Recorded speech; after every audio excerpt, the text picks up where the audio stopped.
Hello, and welcome to Sobercast, where we provide AA speaker meetings and workshops in podcast format. We're an ad-free podcast, and if you enjoy listening, please help us be self-supporting by visiting Sobercast.com, look for the donate link, and drop $1 or $2 into our virtual basket. We hope you enjoy the podcast. Have a great day. Oh, I would like to introduce our main speaker for this evening, Emily L. from San Diego.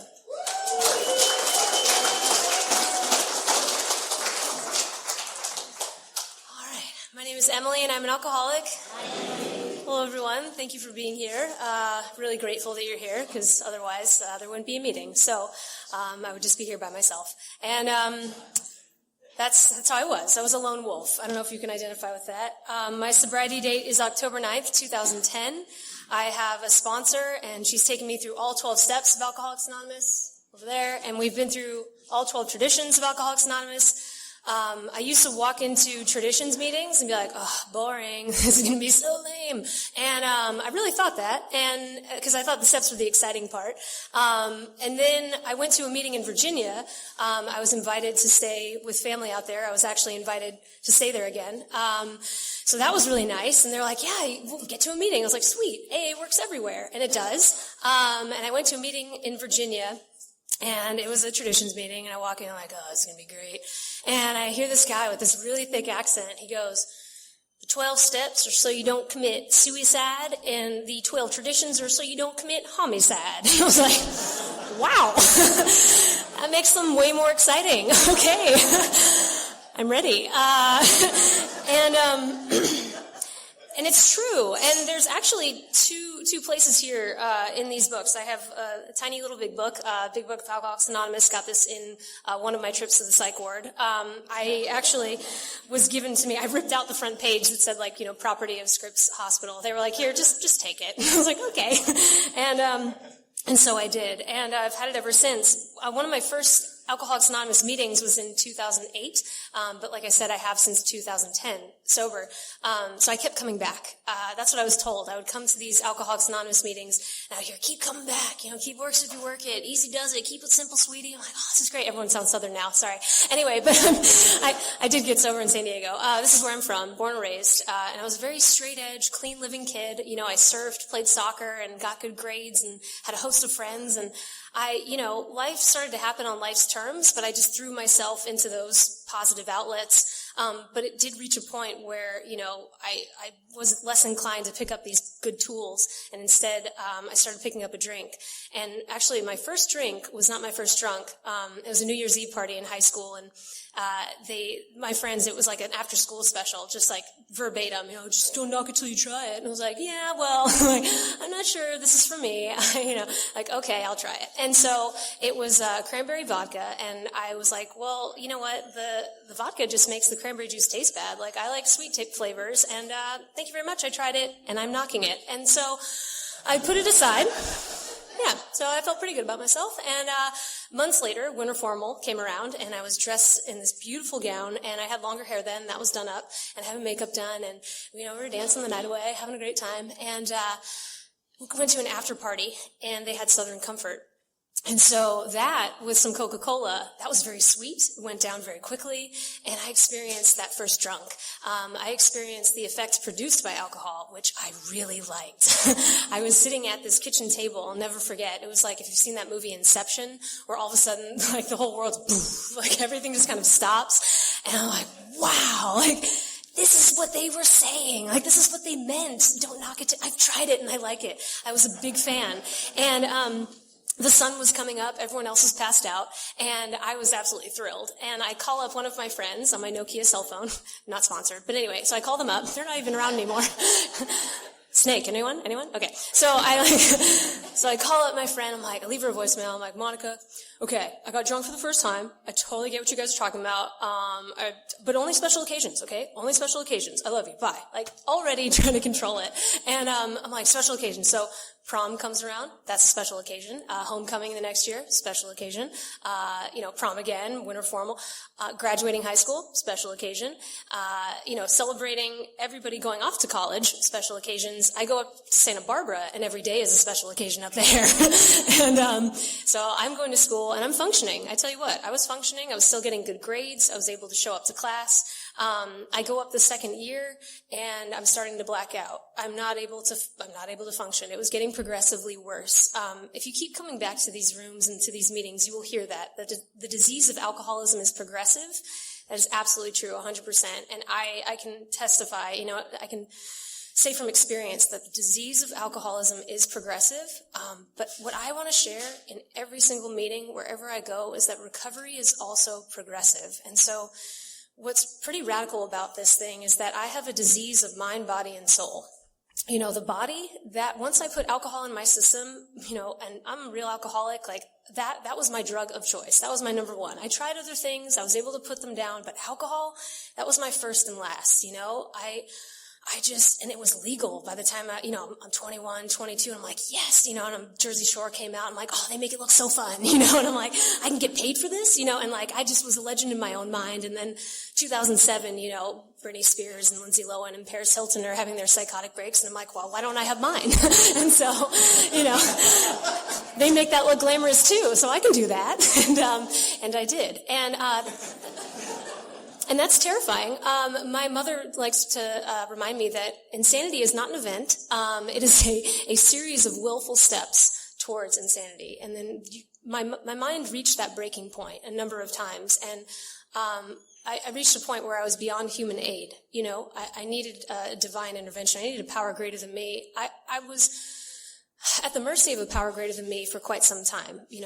Alcohol had become my master. That effect produced by alcohol had become, my obsession. So the disease of mind, body, and soul. So I've got that allergy of the body. When I put alcohol in my system, the enzymes in my stomach, I don't know if I was born this way or if by way of drinking I made them this way, but I don't break down alcohol properly. It goes into my system, it flushes through my body as ammonia, and I crave more. And scientists call alcohol a poison. So I crave poison, which already sounds insane. And then the normal drinker, they drink, it breaks down, their enzymes break down alcohol properly, it flushes through their system, they have half a glass of wine, they go, ooh, I feel a buzz. And then they stop, and they put it down. That blows my mind, because that was not what I wanted. I never wanted one drink. I wanted all of the drinks. I wanted to get super messed up. I still to this day, people are like, do you ever think about, drinking alcohol? I'm like, of course I do. I'm an alcoholic. I like the effect produced by alcohol. Like, yeah, but I'm not thinking about pairing it with cheese and getting that IPA and, no, I want to get messed up, you guys. I want to get seriously schmammered, and I want to go into oblivion, that's what I want to do. I feel like I have to whisper because it's so sensitive, this microphone. Anyway, so it's probably a really good practice for me. So you know what? Hold on one second. Okay. So I have to pray all throughout the day. I have to slow myself down because I don't do this by myself anymore, which is so radical. Welcome if you're new. Absolutely welcome, and keep coming back. These meetings are for you. I didn't understand that when I was new and came in. I'm like, what are you talking about? I didn't understand a lot of things. I still don't. But people, thankfully, are so kind, and they put it together for me. But they said keep coming back because, we meet frequently and in public places like this so that you new people can find the fellowship you seek. You can find the solution, and that's my hope, is to carry this message to other alcoholics. Practice these principles in all my affairs and help someone else to achieve sobriety. That is my primary purpose today. So back to the physical allergy. So I drink alcohol, I crave more. There's a big difference between myself as an alcoholic and a normal drinker. I am not the moderate, temperate drinker. No, by no means. So I have that phenomenon of craving. It's a phenomenon. Who craves poison? I do. And so, they call it a phenomenon. And if I don't have alcohol in my system, and today I don't, praise God, but if I don't have alcohol in my system, I can't crave it. I crave food, I crave water, I crave sleep, I crave surfing, I crave all sorts of good things, but I don't crave alcohol today because it's not in my body. So it's impossible for me to say, oh, I have a craving for alcohol. No, I may have a thought about alcohol. I may be obsessing about drinking again, but that's where the steps kick in. It's a spiritual program, and we straighten from the inside out. Like, I thought that I could straighten from the outside in, Maybe I'll just work out more. Maybe I'll just do more Sudoku puzzles. Maybe I'll just, some way I will be able to fix, this thing inside me, which I don't really understand what it is. I really didn't know. People would ask me, like, what's wrong with you? I'm like, I don't know. I really didn't know. And then even more baffling still, I would just be like, I'm fine. And that really just crushed the people around me, with tears in their eyes. They're like, what can we do to help you? And I'm like, you can leave me alone. I seriously, like, alcoholism. So that obsession of the mind, that's not a fleeting thought. That's like, I'm going to drink. Ooh, there it is, Okay, that's an obsession. Like, no other thoughts are coming in my brain other than, when am I going to get that next fix? When am I going to get that next drunk? When am I going to get, when? Oh, there it is. And I will do anything to get it. It's wild to come back to places like Allied Gardens and drive through, near SDSU and kind of meander through Pacific Beach and Ocean Beach, because this is where I caused so much wreckage to myself and to everyone around me. The devastating nature of alcoholism is that it doesn't just affect me, it affects everyone around me. But it's a disease of perception, so I don't think I have a problem. I don't think I have a disease. I tell myself I don't, and I'll tell all of you I don't, as I'm stealing from you, as I'm like, getting checked into the psych ward like this, and I'm just like, I don't have a problem. They're like, you sure about that? Can you sign your own name? I'm like, no, but I don't have a problem, So, and that's terrifying, to be in that position. That is so scary. And I will tell you that, like, it is nothing short of a miracle that I'm able to formulate a sentence right now that is coherent, that you can actually look at me and I can make eye contact and you're going, what? Like, nothing short of miraculous. If you are sitting here today and you're identifying as an alcoholic or a drug addict and you don't have alcohol or drugs coursing through your veins right now, take a deep breath and look at that. That is a miracle, because I got a chance to take these 12 steps with a sponsor. I got to, like, rigorously, honestly, and I love how we say rigorously honest. I'm such a person of extremes. It was like, you couldn't just tell me to be honest. You need to be rigorously honest. I'm like, okay, let's do this. What are we doing? And what we're doing is put, very eloquently in this big book of Alcoholics Anonymous, this little big book that I have here. In Bill's story, oh my gosh, Bill W., he's great. So, He's chatting it up with his homie, Ebby T, on the ones and twos, and he says, my friend had emphasized the absolute necessity of demonstrating these principles in all my affairs. Particularly was it imperative to work with others as he had worked with me. Faith without works was dead, he said, and how appallingly true for the alcoholic. For if an alcoholic failed to perfect and enlarge his spiritual life through work and self-sacrifice for others, he could not survive the certain trials and low spots ahead. If he did not work, he would surely drink again. And if he drank, he would surely die. Then faith would be dead indeed. With us, it is just like that.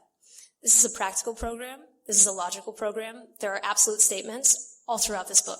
Yes, we say there's suggestions, but I think that's just so I don't run away. It's also suggested that I pull the cord on my parachute if I jump out of a plane. But, if I pick up this kit of spiritual tools that's laid out before me for fun and for free, just because, here it is, just try something different, If I just do that, then I'm less inclined to pick up a drink today. We get a daily reprieve, which means postponement of certain punishment or death. A daily reprieve contingent upon our spiritual maintenance every single day. So that spiritual part of it. What's pretty radical is I came in here and I was agnostic, borderline atheist. I was angry and resentful towards the religion of my upbringing. I gave it up for Lent one year, and I was just like, you know what? I'm done. I'm done with all of that. And I cruise in here to Alcoholics Anonymous, and I'm just told, you know what? You just keep it simple. Stay in step one. What's that first word? I'm like, we? Yes, it's a we program. We recover together. We admitted we were powerless over alcohol and our lives had become unmanageable. Like, okay, but what about this God? I see God. No, don't worry about that. Just stay in step one. Stay in step one. And guess what? you can call it a higher power.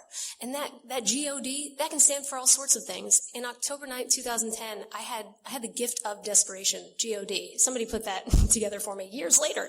And I was like, really? And that makes sense to me today, because that desperation, I come in here and they're like, that's a gift. I'm like, you call this a gift? And they're like, yes, we do. And I'm like, why? They're like, because maybe it'll make you willing. And I'm like, well, what if I'm still not willing? And they're like, and this is after the 4th trip to the psych ward, 5150, jail for the first time, Los Colinas Women's Prison, all my stuff given away to Goodwill. My dad said, good luck. Evicted from my apartment. I have a t-shirt, pair of pants, and a rainbow sandals, and I'm still giving you guys attitude about being willing? They're like, hilarious. But the big smiles and the hugs keep coming back. Emily, works if you work it. I'm like, okay. And so they said, if you're not willing, then you pray for the willingness to be willing. And I'm like, what if I'm still not willing? They're like, then you pray for the willingness to be willing to be willing. I'm like, okay, I see where you're going here. And I don't like it. But you know what? I'm going to keep coming back. And so I did. And, that first step, like, it's surrender. It's just like, okay, I did that. We admit it. We do, not I did that. We did it. We do it together. And I love that. So now I take other women through the steps I get to, and we are on step 1 today, and then Esponsi and I, we took step 2 today. That's how I stay in this work, is by passing it on. Give it away to keep it. I had over a year sober at one point, but I was dry, like it's been mentioned. I was so dry. I went through the steps like a checklist. I was just like, cool, I did it. 1, 2, 3. Ooh, I don't like this sponsor anymore. I'll have that sponsor now. And I just, I just went through like a little brat. I just didn't want to change anything. They're like, you have to change one thing. I'm like, what's that? And they're like, everything. I'm like, no. And so I just, I refused. And that led me to that pitiful and incomprehensible demoralization again.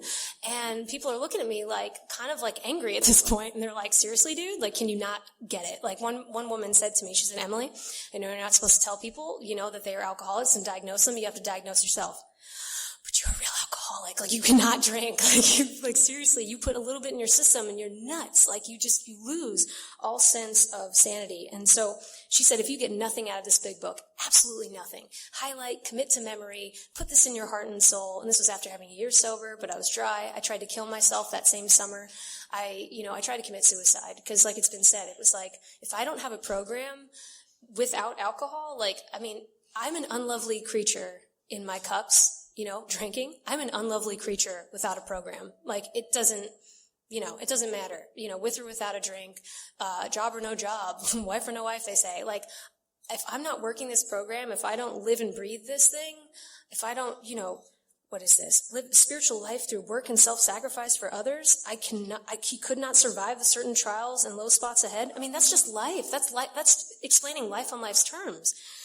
If I don't do that, I have 3 options: jails, institutions, and death. And I've hit 2 of those 3. So really, who am I kidding? Not myself anymore, or anybody else around me. So she said, if you get nothing out of this book, absolutely nothing, get this one paragraph, and it's at the end of More About Alcoholism, page 43 in the 4th edition. It says, once more, the alcoholic at certain times has no effective mental defense against the first drink. Except in a few rare cases, neither he nor any other human being can provide such defense. His defense must come from a higher power. She said, Emily, I don't care what you call that higher power. Because I told her, I'm having trouble with the higher power thing. And then that's when she told me this paragraph. She's like, it could be, group of drunks, great outdoors, gratitude or death, good orderly direction, whatever you want. You can but it's not you. I don't keep myself sober. I get myself drunk. I get myself into psych wards. I get myself into jail, stone cold sober. I thought I was like trying to be the hero at the party, and they interview me, interview. See, this is how twisted my brain is. I call being interviewed by a police officer. Like, next question, sir? Yeah. Okay, we'll be right back, No wonder they took me downtown, They were like, she's clearly high, but I wasn't. I was totally sober. This is what's so insane. I'm like, this is crazy. But it was. And oh my goodness, you guys. So what's so radical is that we don't do this alone. Those traditions, my favorite traditions, so now I've studied the traditions, I have a favorite, it's tradition 9, we ought never be organized. That one makes me chuckle, especially when I'm in a meeting and everyone's like, where's the format, what's going on, oh my god, I'm like, we ought never be organized. This is what's keeping it going, it's kind of a paradox, but it's great. Okay, so there's paradoxes and absolute statements all over these books. It's great. So tradition 9. So here we go. So we just read about the individual and like what we have to do to survive, not commit suicide, right? Okay, so now not to commit homicide. Here we go. Tradition 9.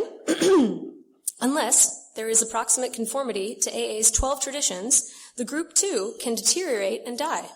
So we of AA do obey spiritual principles, first because we must, and ultimately because we love the kind of life such obedience brings.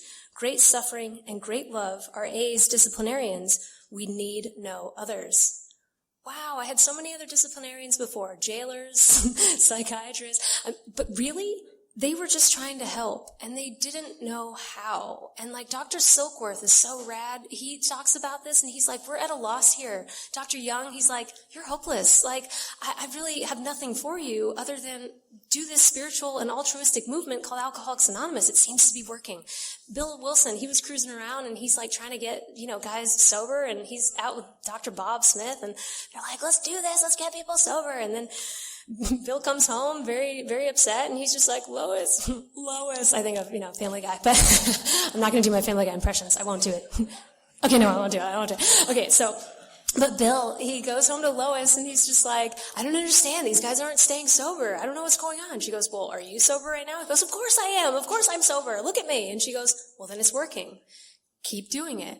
The devastating thing about this disease is that, it's like, it kills people. This is life and death. I've been in the rooms for 10 years, and I've been sober for 8 and working a program, for a number of those years too, but rigorously in the last couple years. And that's where I've seen the real relief. That's where I've gotten the real freedom, is when I've thrown myself into this program and made it number 1. Because when I put AA first, everything else becomes first class.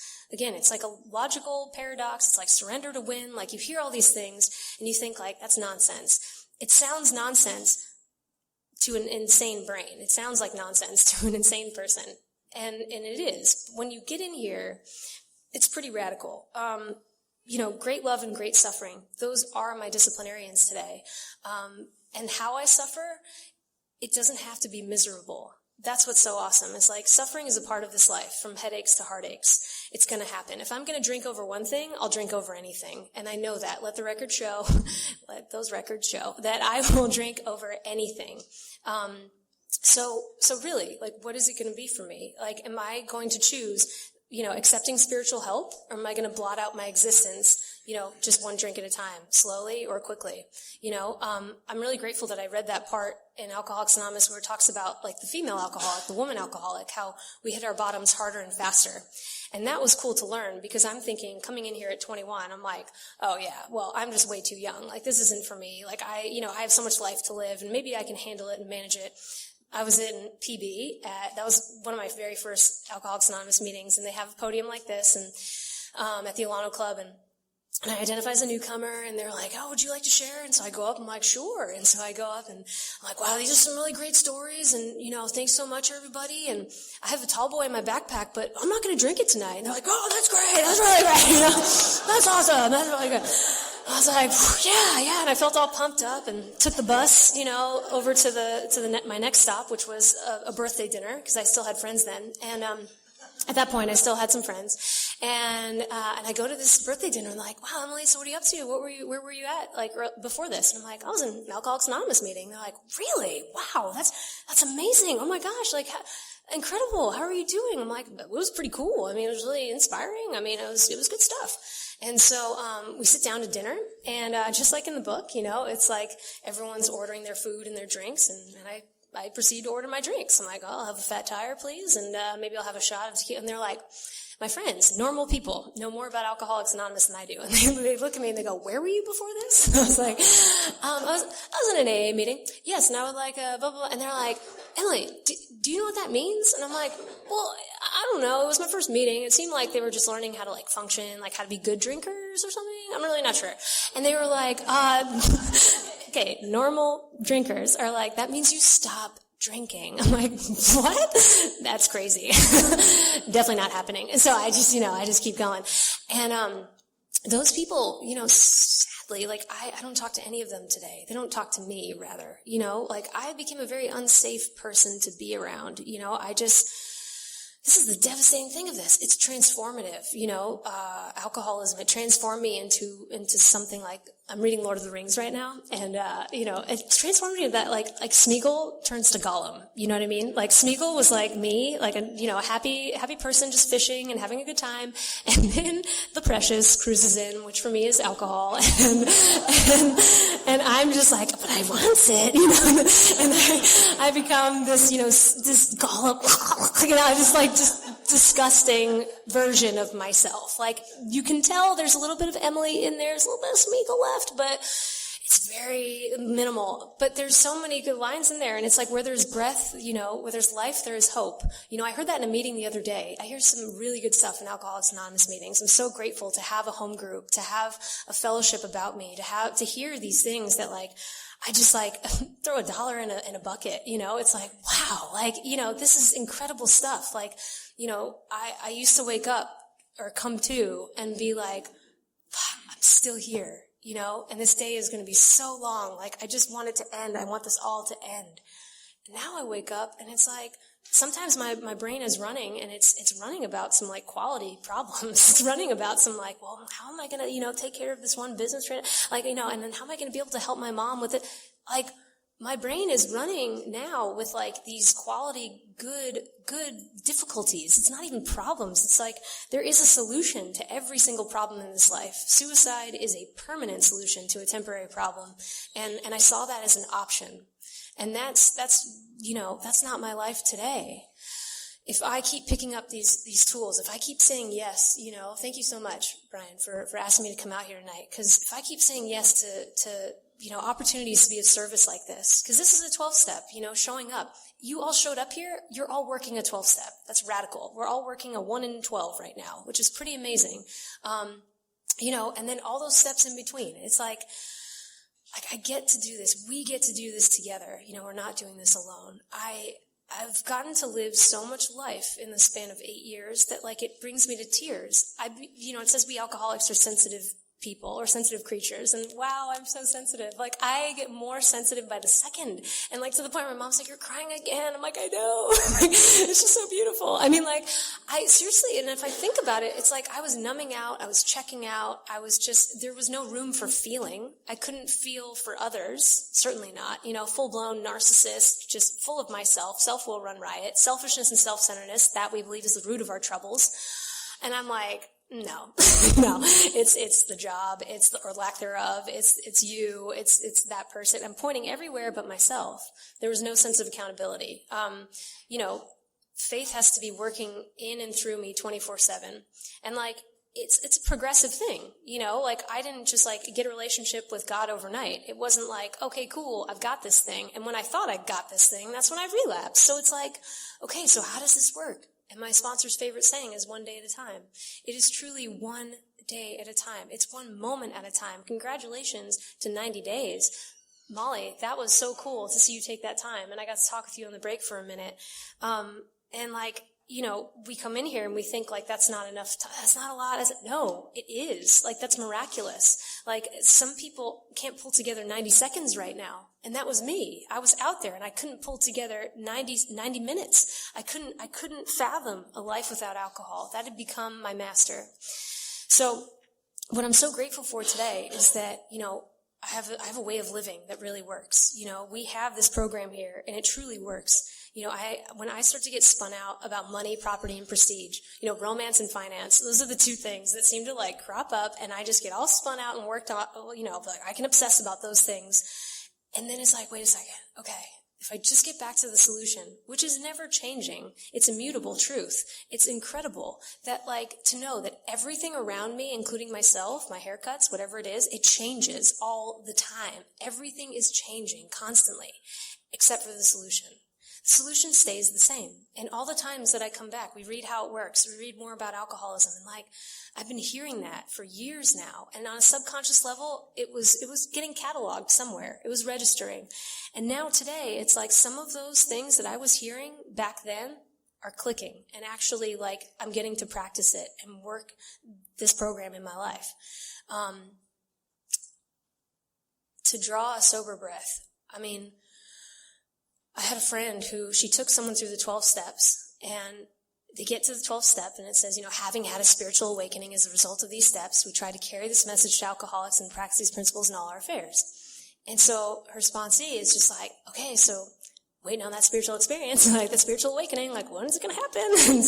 And she's like, all right, are you sober right now? She goes, yes, of course I'm sober. Very, very Bill Wilson-like. She goes, yes, I'm sober right now. She goes, that's it. That's the spiritual awakening. That's it. So if you're sitting here sober right now, spoiler alert, that is the spiritual awakening. Is that as a result of these steps, like, I'm not picking up a drink right now. I mean, I take some contrary actions, and they're contrary because they're contrary to what my brain wants to do. I was in a meeting the other day, and they were talking about, the topic was self-reliance versus God-reliance. And I'm thinking, like, there was a lot of good shares in there that morning, and I was, like, barely waking up, and I'm listening. I'm just like, wow, this is beautiful stuff. What a great way to start the day at 7 a.m. in a bar, Belly Up Tavern. I'm like, what? This is so crazy. I've officially been there more times sober than drunk, which is really nice. And I'm hearing all this good stuff, and I'm like driving away and talking to this gal who, I get to manage a sober living today, which is pretty radical too, and I'm a realtor, and like, just all this crazy stuff. I'm like, if you guys knew who I was, and I'm just like here, just like all professional, signing paperwork, just sign here, please, and they're just like no clue who I was before. And they don't need to know, but I need to know that. I need to remember that, and remember how progressive and beautiful this is. So I asked her, I'm like, so what would you have shared, if you got called on about self-reliance versus God-reliance? And she's like, gosh, I don't know. That was a pretty heavy topic for 7 a.m. I was like, yeah, I'm just kind of waking up too. And she's like, what would you have shared? And I'm like, well, come to think about it, this program is all about, I come in here humiliated. I work these 12 steps. I find humility, and then that transmits to hope.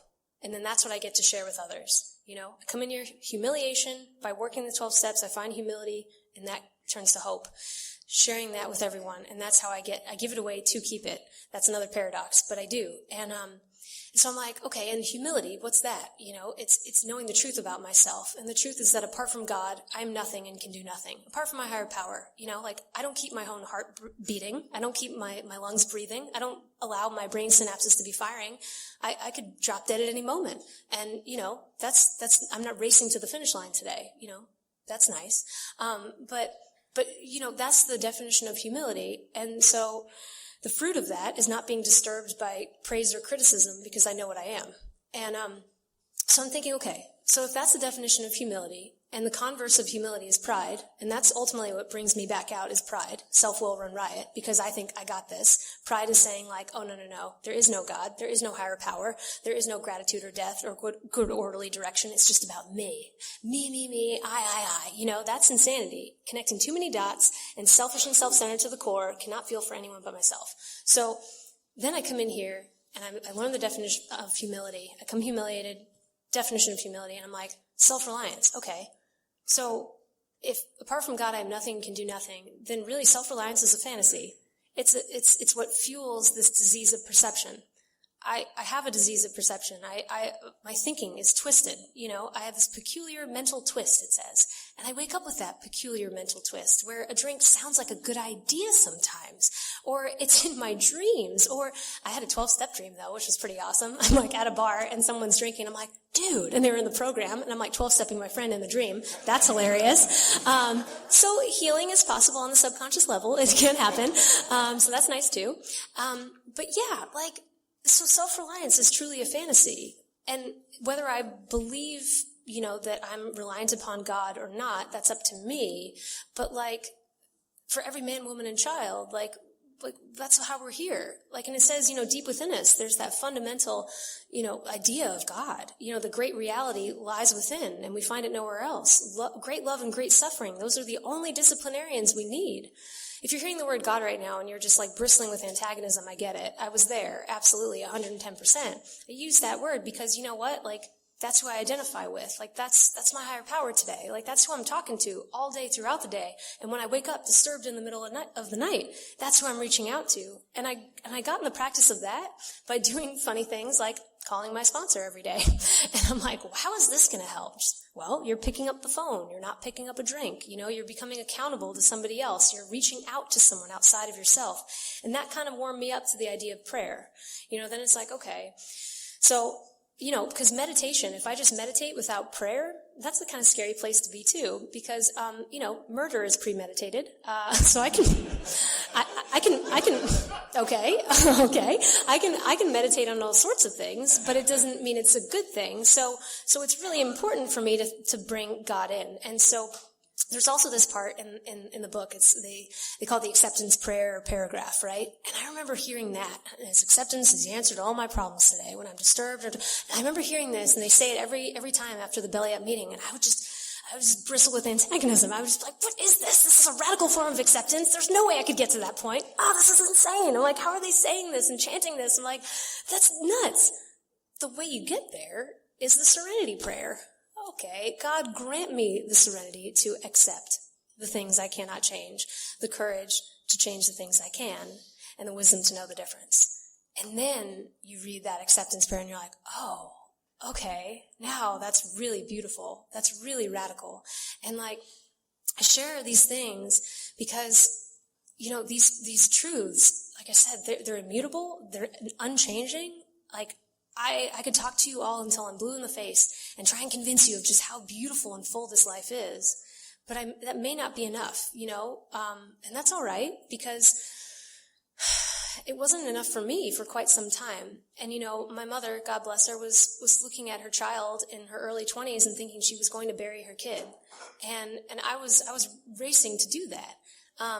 But today that's not the case. Today I get to show up as a daughter, as a sister, as a friend, as like a therapist even. I'm like, it's so cool because we have these like sidewalk therapy sessions with people, like, in the rooms and outside of the rooms. It's like the meeting before the meeting, during the meeting, after the meeting, and then after the meeting at Denny's. It's just like we get to experience like this fourth dimension. We get rocketed to the fourth dimension. When I remember reading that line, I was like, fourth dimension, where are we going? I'm like, I want to go there. And they're like, and then years later, this was actually within this last year, someone informed me, the fourth dimension is actually just right now. It's the present moment. I'm like, you serious? She's like, yeah, that's the fourth dimension of existence. I'm like, wow, okay. So like, let's get rocketed into that.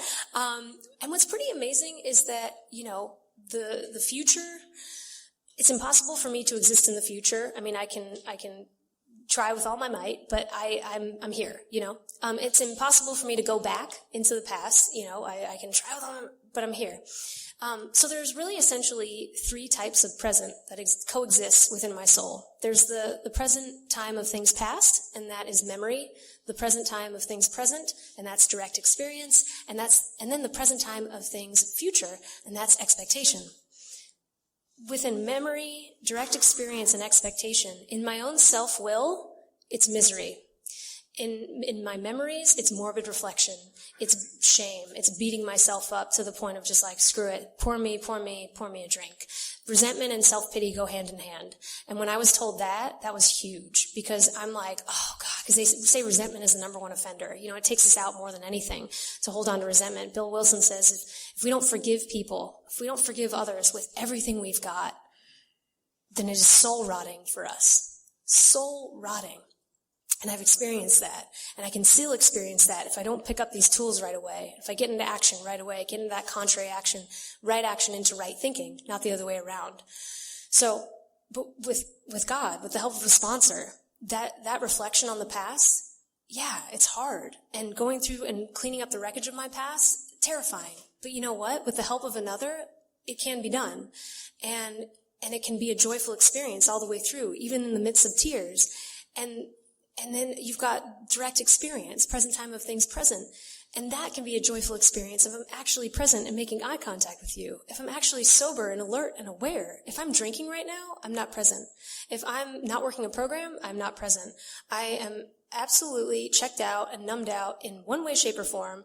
And I'm of no use to God or the people around me. And that's my purpose today, to be of maximum service to God and the people around me. So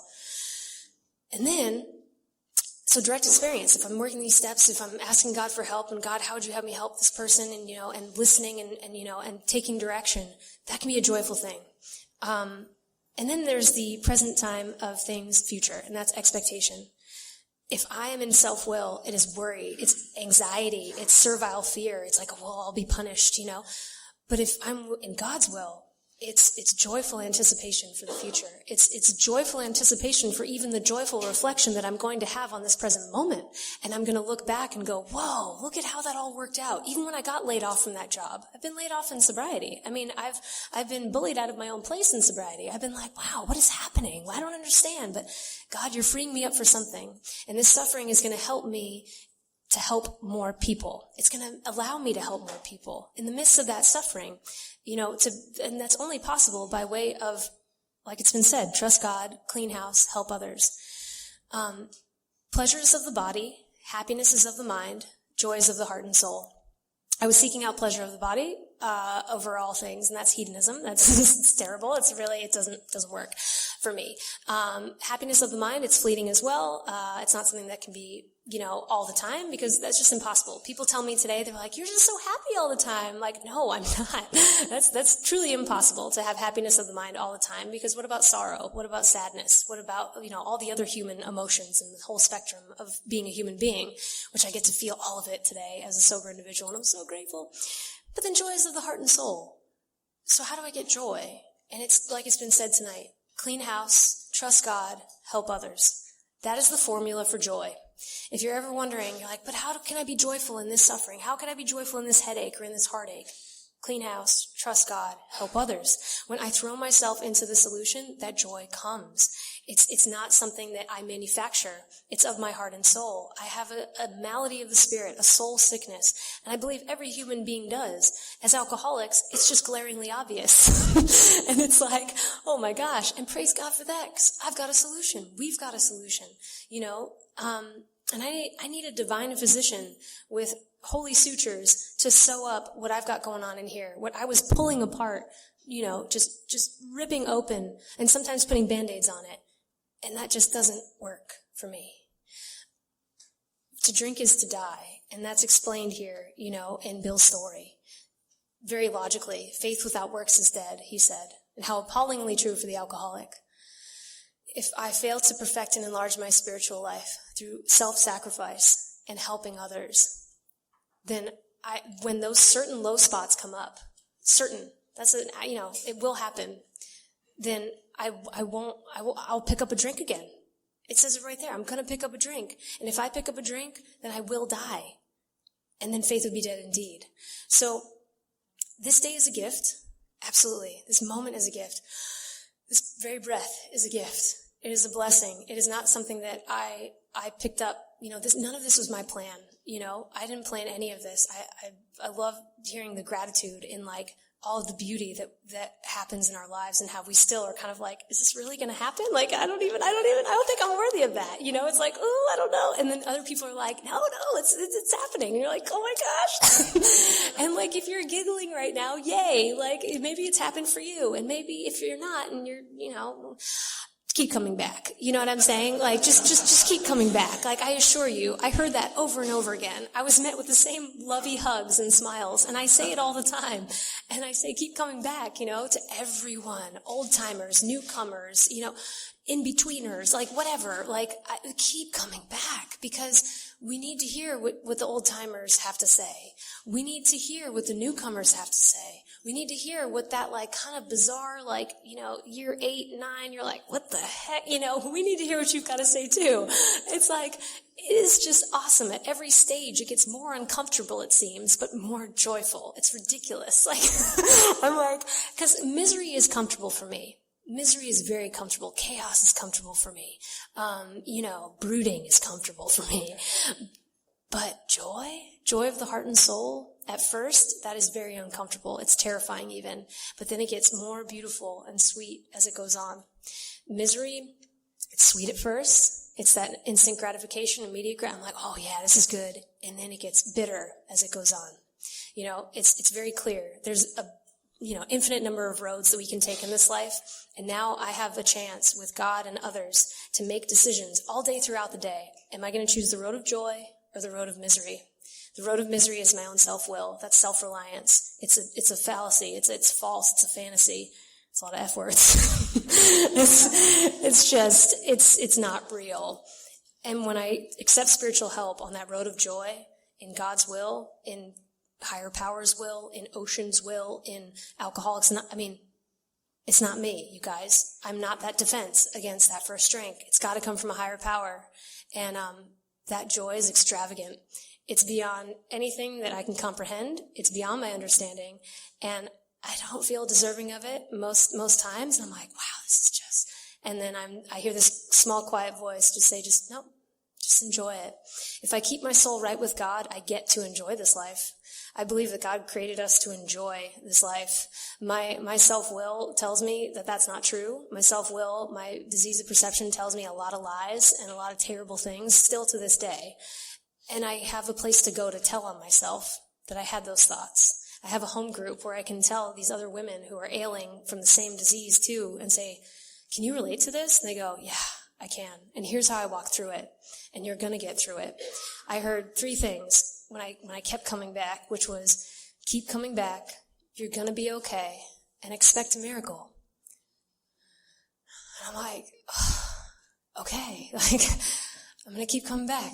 I'm going to be okay, and I'm going to expect a miracle. And I tell you, standing here, I'm staring at so many miracles. Every single one of us, like, is a walking, talking, breathing miracle. This is miraculous. Like, everything out there tells us that we shouldn't be here. You know, the statistics are stacked. And yet, here we are. I'm so grateful to be here. I'm so grateful to be alive. I wouldn't trade this very moment for anything. This brings me the most joy in the world. Never do I feel more clear about God's will than when I'm in an Alcoholics Anonymous meeting, when I'm doing step work with a sponsee or my sponsor. Those acts of service, that's where I find joy, that joy of the heart and soul. So I hope you all find that here too. Thank you for letting me share.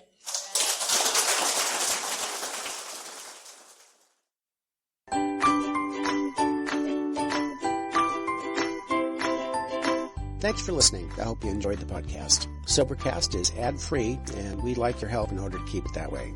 So if you'd like to help us be self-supporting by pledging $1 or $2 a month, visit Sobercast.com and look for the donate links. Thank you very much.